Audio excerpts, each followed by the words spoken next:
we cannot violate the Constitution. We put the whole impeachment trial at risk here.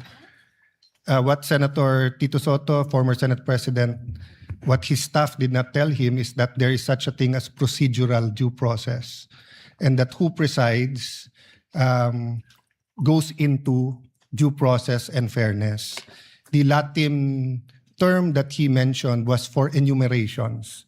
That when there are enumerations at hindi kasali doon, in this case, there was a statement that in only one case it would be the Chief Justice, because member of the Constitutional Commission who became Chief Justice, Davide, was going to amend precisely the Constitution to state the Senate President shall preside.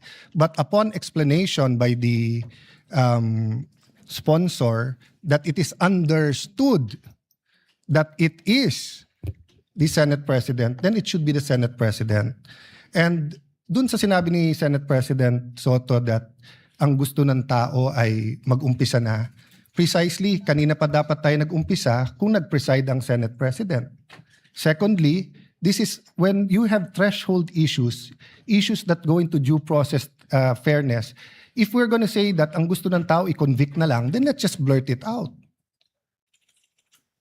Now, if we're going to say we want a fair trial, let's make sure that every aspect of this trial is fair. So that's why, Mr. President, if you read the rules, the presiding officer shall have the power to make an issue by himself or by the Secretary of the Senate all orders, mandates, writs, authorized by these rules of the Senate, and make and enforce such other regulations, orders, premises that the Senate may authorize or provide. Nandito din, Mr. President, that the Senate President may by himself,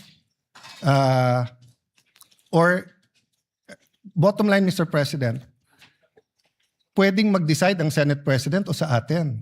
And Mr. President,